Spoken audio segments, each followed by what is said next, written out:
નમસ્કાર મિત્રો, વિડીયોમાં તમારું સ્વાગત છે।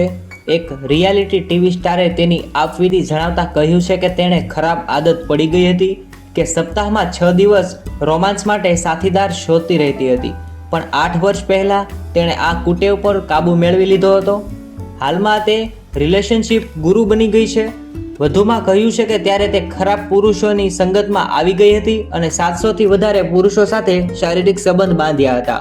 એક રિયાલિટી સ્ટારે તેના સેક્સ એડિશનને લઈ અને મોટો ખુલાસો કર્યો છે અને તેણે સરાજાહેરમાં કબૂલ કર્યું છે કે તેણે 700થી વધારે પુરુષો સાથે શારીરિક સંબંધ બાંધ્યા છે। ટીવી સ્ટારે એ પણ ટાંક્યું કે તેણે આ સેક્સની આદતથી કોઈ શરમ નથી।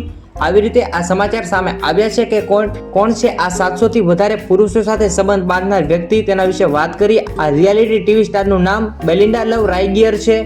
તે વર્ષ 2017માં આવેલા ફેમસ ઓસ્ટ્રેલિયન શો ધ બેચલરમાં પોતાની ભૂમિકાથી ખૂબ જ પ્રચલિત થઈ હતી। તેણે પોતાના જીવનના એ સમયગાળા વિશે વાત કરી જ્યારે તેણે અઠવાડિયામાં 6 દિવસ સેક્સ માટે સાથીઓ શોધતી રહેતી હતી। આ રીતે 700 પુરુષો સાથે તેણે સંબંધ બાંધ્યો છે, તે પણ તેણે કબૂલ કર્યું છે।